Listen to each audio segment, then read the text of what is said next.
Planter Indonesia, di hari libur ini ada sebuah pertanyaan dari sahabat The Brondol sendiri dan akhirnya berdebat adalah berkaitan dengan penggunaan urea pada gambut.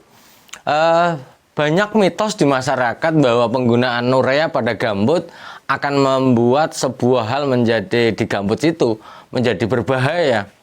Ketika saya tanyai kenapa kok berbahaya, maka jawabannya adalah bahwa sudah banyak unsur hara yang ada di dalam gambut.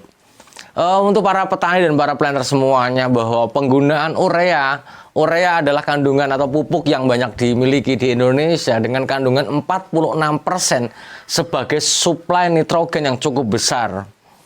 Baik penggunaan pada lahan mineral ataupun di lahan gambut, maka urea ini sangat membantu. Di mana bahwa sering terjadi banyak para petani adalah termakan katanya teman-temannya, sehingga bahwa dia tidak berani melakukan pemupukan nitrogen. Ketika saya keras ataupun saya tanyai mana fotonya, maka suatu gambaran yang luar biasa adalah ketika pokoknya adalah tegak dan keras. Kita sebagai logika saja bahwa gambut ini merupakan tumpukan bahan organik yang mana bahwa gambut ini bisa mentah, sedang, dan matang. Yang sering kita bahas adalah fibrik, hemik, dan saprik, di mana gambut ini memiliki nisbah CN rasionya yang dari mentah ini adalah yang sangat tinggi. Dari mana kita akan mengatakan bahwa nitrogennya tinggi? Sementara kita di dalam budidaya. Sampai saya sampaikan, jangan sampai kita termakan katanya teman. Berapa produksinya? Kalau kita kembali lagi di dalam sistem gambut urea untuk gambut, maka bahwa yang dikatakan sahabat The Brondol itu adalah bahwa itu hoax. Saya bilang penggunaan urea sangat cocok untuk gambut. Kita pakai koridor pupuk tunggal pastinya. Kalau kita pakai NPK ataupun misalnya pupuk yang lainnya sih nggak ada masalah. Namun menggunakan pupuk urea itu mitos atau fakta? Saya bilang kalau untuk tidak baik bagi tanaman itu adalah mitos. Karena bahwa urea itu sangat baik dengan kandungan 46% nitrogen. Dengan reaksi agak asam. Agak asam saja. Maka urea itu dengan sangat cocok untuk gambut.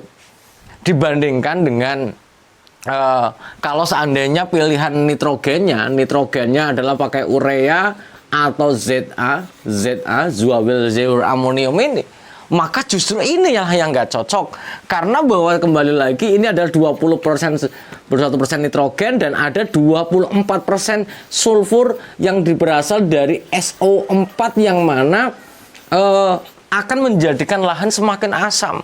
Ini, maka saya tanyakan kembali lagi sama salah satu sahabat The Brondol itu, jadi nitrogennya bersumber pada apa? Tanaman kita itu mendapatkan asupan unsur hara nitrogen dari mana? Tidak mendapatkan apa-apa. Setelah itu saya tertegun sebentar saja.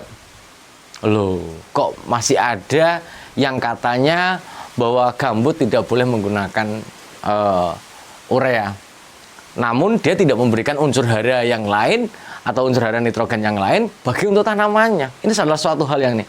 Lah, penggunaan urea pada gambut, salah satu mitosnya lagi adalah akan berbahaya bagi tanaman. Ya, itu memang agak bahaya. Bahayanya kenapa? Karena semakin sebagai penyusun maaf ini nggak bisa pinter gambar.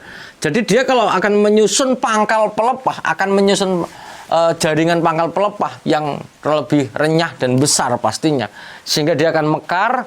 Kondisi vegetatifnya bagus. Sebuah resiko yang harus ditanggung ketika produksi tinggi di gambut adalah mudah roboh. Karena gambut sendiri tidak memiliki kemampuan untuk menopang struktur akar untuk tetap tegak, itu memang nggak ada. Sehingga yang harus dilakukan adalah ketika dengan menggunakan asupan nitrogen dalam hal ini urea, maka perhatikan konsolidasinya. Tapi kita kembali lagi, tujuan kita berbudidaya adalah produksi. Ketika kita menginginkan produksi, unsur hara nitrogen salah satu unsur hara yang makro yang diperlukan oleh tanamannya. Namun kalau seandainya saya nggak pakai urea, Pak Pendi, tapi saya pakai NPK, mungkin fine-fine saja, nggak ada masalah. Sementara dia tidak menggunakan urea atau menggunakan unsur hara nitrogen yang lainnya, namun dia tidak memberikannya. Tapi berharap produksinya tinggi. Saya bilang bahwa itu adalah khayalan saja. Kecuali mungkin ada sumber lain yang ditambahkan. Ketika dikeras, hasilnya di usia 10 tahun, ada yang 8 tahun, ada yang 10 tahun, hasilnya masih berkisar hanya 500 kg per hektar per sekali panen. Artinya cuma 1 ton saja. Harusnya di dalam usia-usia segitu, angkanya udah di atas 20 ton per hektar per tahunnya yang bisa diambil untuk kemakmuran atau kesejahteraan para petani itu sendiri. Maka sekali lagi para petani dan para planter semuanya, lebih bagus kita menjadi smart farmer, menjadi petani kelapa sawit yang mencoba mencerdaskan kondisi, artinya bahwa bagaimana memberikan kita itu sebuah pembelajaran supaya jangan kita termakan hoak. Nanti menyalahkan kecambahnya, menyalahkan kondisinya, padahal kita sendiri yang belum paham berkaitan dengan ini, masih percaya katanya. Semoga bermanfaat bagi para planter dan para petani semuanya. Ingat bahwa kelapa sawit untuk memproduksi tinggi membutuhkan asupan unsur hara baik makro maupun mikro yang seimbang. Jangan pernah berharap kita mendapatkan produksi tinggi kalau kita toh tidak melakukan pemupukan yang seimbang sesuai dengan kebutuhan tanamannya dalam satu kata produksi. Baik nitrogennya, fosfornya, kaliumnya, magnesiumnya, bahkan yang mikro-mikro pun harus terpenuhinya. Jadi intinya kesimpulannya pada hari libur yang bahagia ini adalah bahwa penggunaan urea tidak baik untuk gambut adalah mitos. Karena faktanya gambut bisa dipupuk urea dengan menghasilkan produksi yang sangat bagus. Terima kasih. Salam planter Indonesia.